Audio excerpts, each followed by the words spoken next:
Hi, I'm Kat and I play Red. A couple of weeks ago we did a Kickstarter preview for Cake of Doom. We hadn't done a Kickstarter preview for a while, but they're kind of like buses. So this week we're doing another Kickstarter preview, but this time it is for Tolerance from Dragon Dawn Productions. They've got quite a few games in this little box size and it's so neat. I love the fact you can slot them in. I actually played this a year ago at LaRiacon with a full table and we had a blast. So it's really nice seeing where it's gone now. Let's have a look at it. Tolerance is a thematic and slightly unusual trick-taking game which follows the tumultuous years as Britain cuts away from the Catholic Church, carving out a new Catholic Church, the Church of England, with the monarch as its supreme head. The Reformation also led to the redistribution of wealth and allowed a resurgence of a middle class. For the vast majority of people, the peasants, life was miserable, unfair, and filled with few prospects.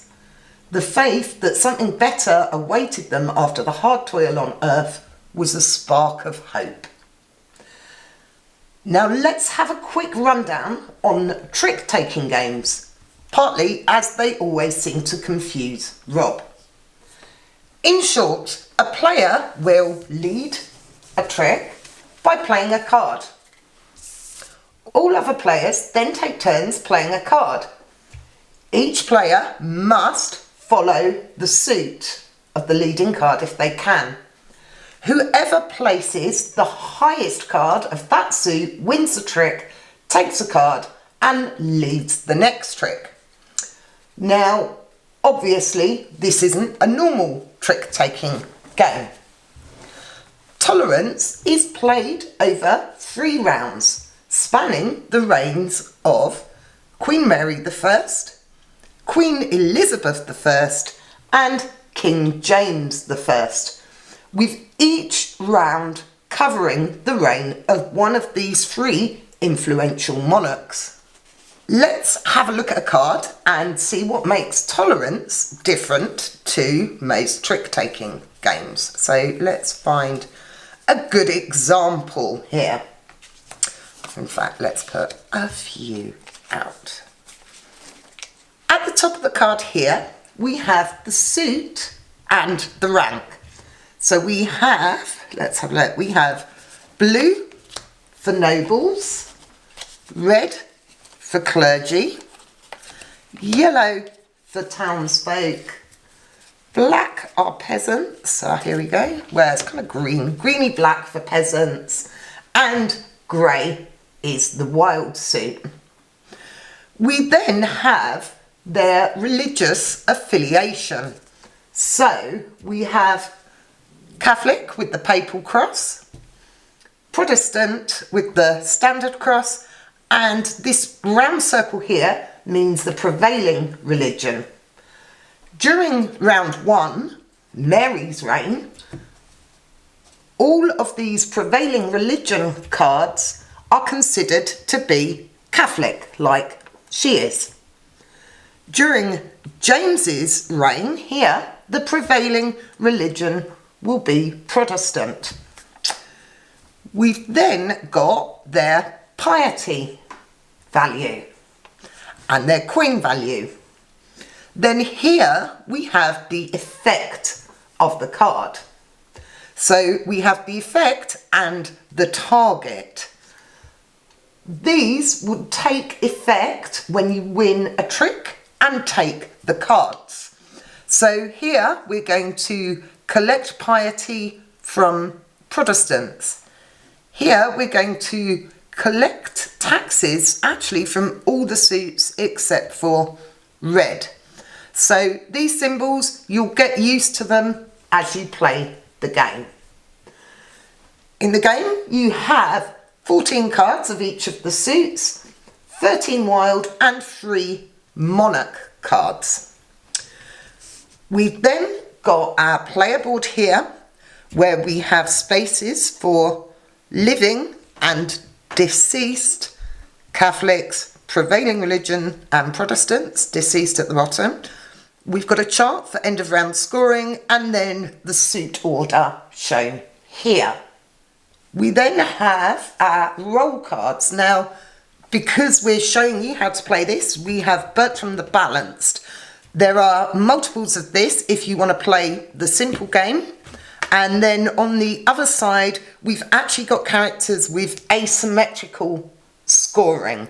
Once you've played the game a few times, you can flip these over. So let's flip it back to the basic for now. For each round, players will start with 12 cards in their hand. So if you're playing with 3 players, you need a total of 36 cards. With 4 players, you need a total of 48. But we need to put the monarch for the round in. So the first round is Queen Mary. So we'll pop her down there. Let's say we're playing 3-player, so we need another 35 cards. So 2, 3, 4, 5. So we've got our 35 cards and our monarch, and we're going to shuffle them up. So each round is going to last for 12 tricks. So let's do that and deal me 12. 1, 2, that's 4, 5, 6. It's a lot of counting here. 12. There we go. So this is my hand, and obviously the rest of the deck will have been dealt out to the other players. So let's just quickly sort these before we put them, oh hello, that's nice, on camera. So the player who, I think it's last participated in a religious activity of any kind, gets to go first, and we all know that's not going to be me. But let's pretend it is. So, what would I like to play? That's going to kill something. I don't like that. And so let's put down the standard bearer. Blue 4. So, the suit determines the suit of this trick. If a wild card is played, a suit must be declared, but it doesn't necessarily have to be the same as what I've played. Now, in turn order, every other player is going to play a card. So let's say, oh, probably doesn't want to do that. Let's grab some cards. Rob is going to play the blue 11. And our third mystery opponent has nothing that matches the suit, so they're going to play a green 7. So, in this case here, Rob would win the trick because he has the highest blue card. If you don't have a card that matches the suit, you can always play a card of any colour. You can also decide to play a wild card instead and declare a suit for it, which doesn't have to be the leading suit. The highest card wins trick and takes the cards. Now you need to go through and apply the effects on all the cards. So we start with the card that has the highest value. Now the Duke here is going to kill a Protestant. And do we have any? We don't actually have any this round. So that effect, nothing happens.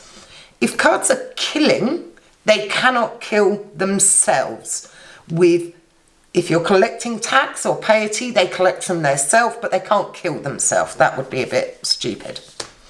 Now we move on to this card, which has no effect, so that's fine.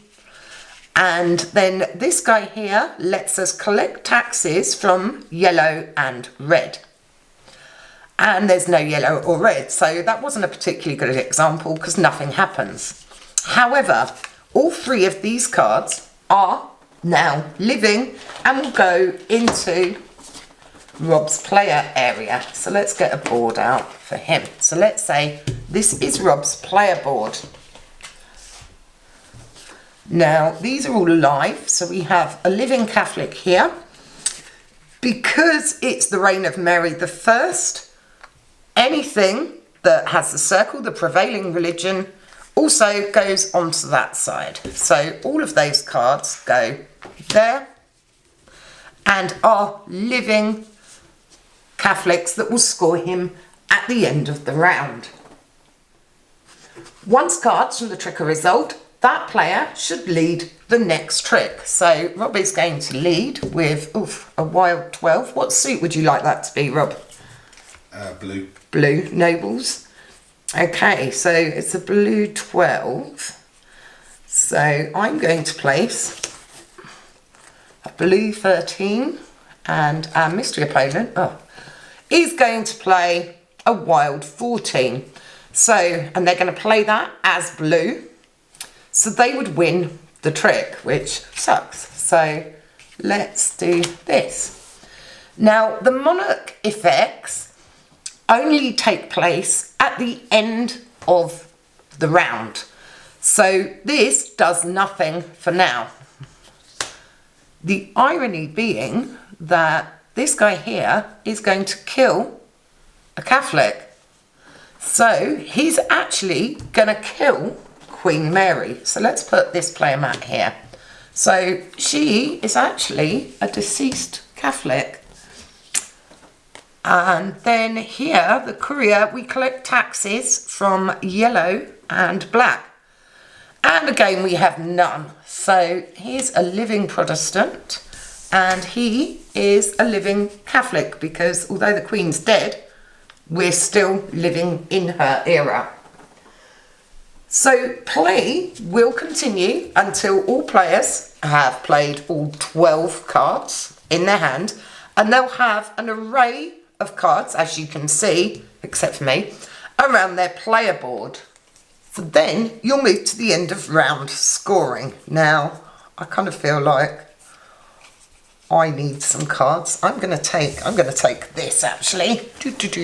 Let's swap my crummy player board for this. So let's just pop some more stuff in. They would be there. Okay, so let's just say this is my player board at the end of the first round. So we're going to go through the end of round scoring as shown on our player board. So the first thing we do is the royal execution. So if Queen Mary had been alive, she would get to kill any card of her choice, but sadly she's dead, so she does nothing. We're then going to collect taxes and piety.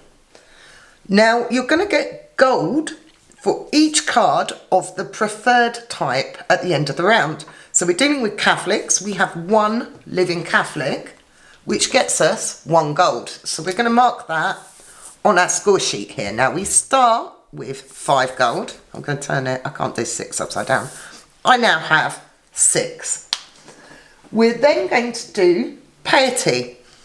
Each card is worth 1 point of piety for their specific religion. So here we have a living Catholic, so that gets me 1 piety. And we have 3 living Protestants. So we're going to get 3 there. Now, in the first and third round, you're going to have nothing in these 2 spaces for preferred religion. However, in the second round, there is no prevailing religion, so we're actually going to get cards there in round 2. But for now, there's nothing there. So we've scored our taxes and our piety. If you have a loan, now is when you can pay that back.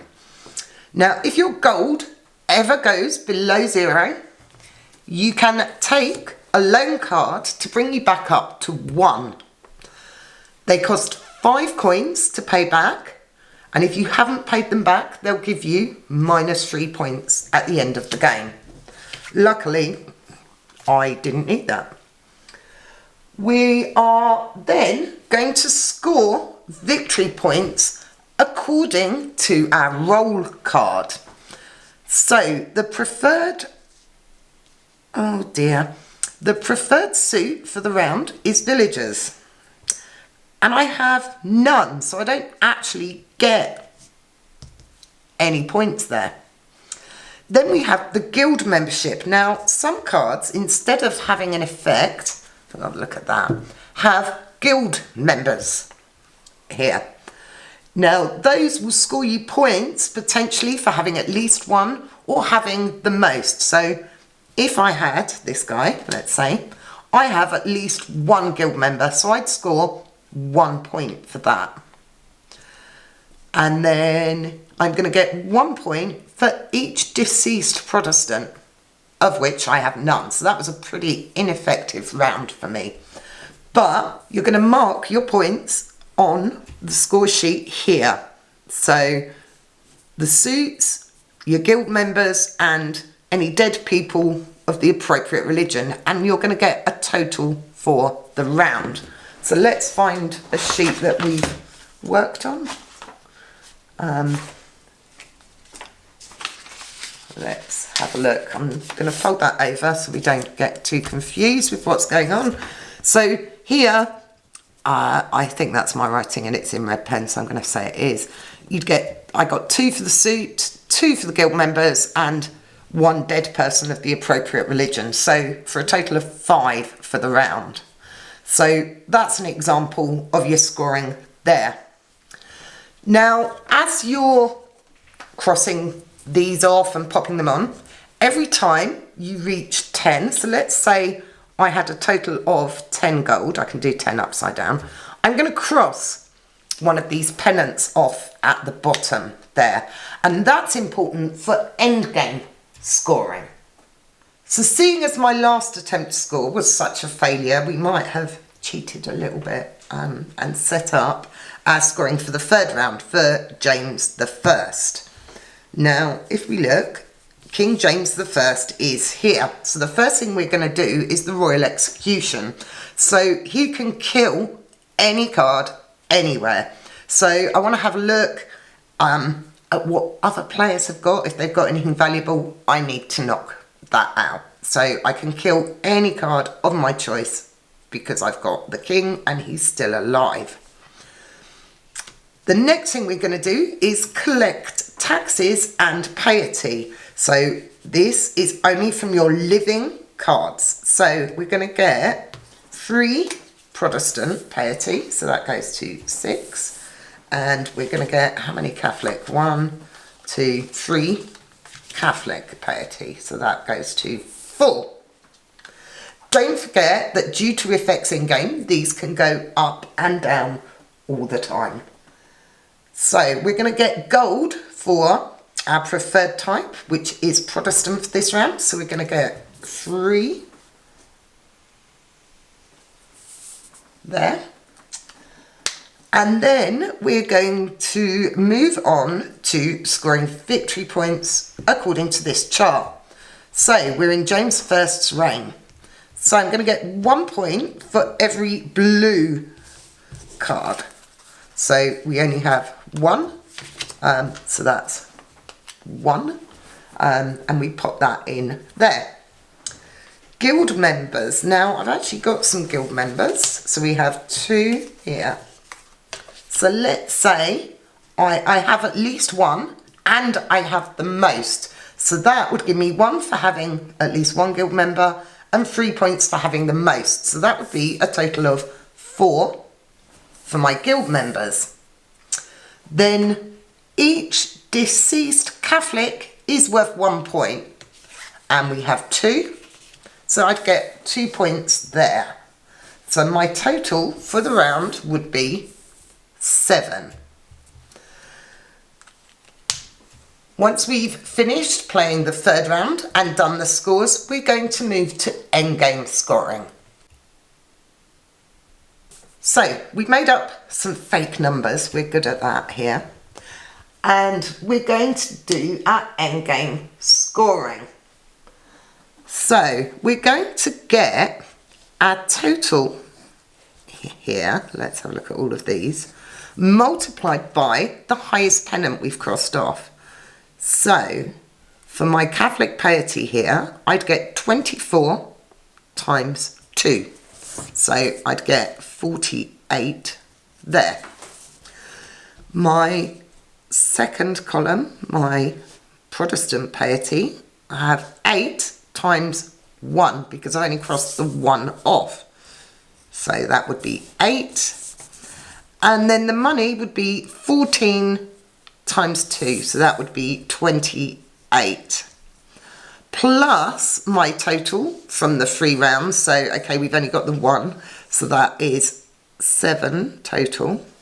So that would be 35, 43 plus 48 is 91. And don't comment if I got that wrong. Let's just pretend that's fine. So my total would be 91.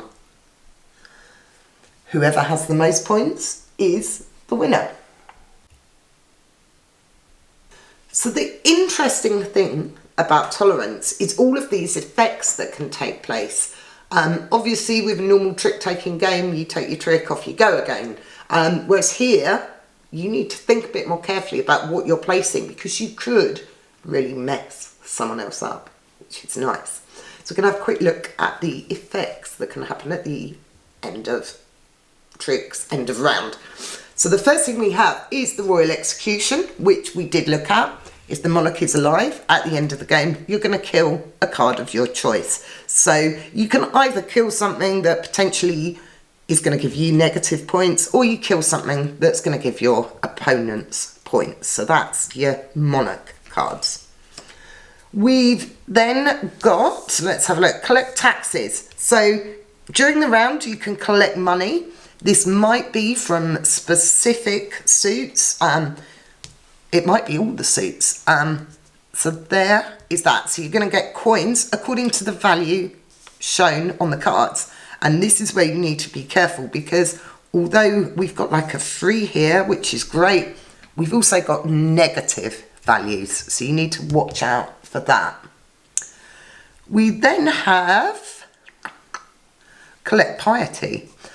So again, you're going to collect the piety value of each living card in the trick from specific suits.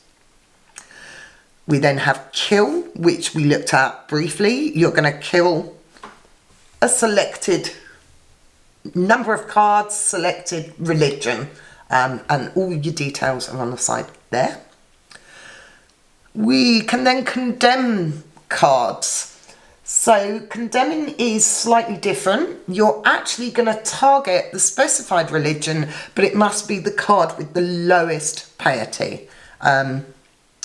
So that tends, I think that does tend to be a cleric thing. We've also then got the convert. So you're going to actually target something. In this case, he is a Catholic. So he's going to convert Protestants to Catholics. So when you pop them on your board, you're going to pop them in the different slot. And then we have our guild members, which we looked at, which are going to give you points if you have some, if you have the most. So those are the symbols you need to keep an eye out for. The first thing I'm going to say about tolerance is this artwork is stunning. I think these are based on wood engravings from somewhere. I know there's a thank you in the rule book, but the artwork is gorgeous. The theme is obviously being English and knowing a bit about this era of history is interesting. I can't think of anything else that's actually done that. So I quite enjoy that. You may or may not know I was a Catholic schoolgirl. Probably doesn't surprise people very much. So those are our standard, and then these are our surprising, interesting, asymmetric rolls. So here you're actually going to get negative points for deceased Catholics. So these really add something extra to the game once you've played it a few times and you're used to it.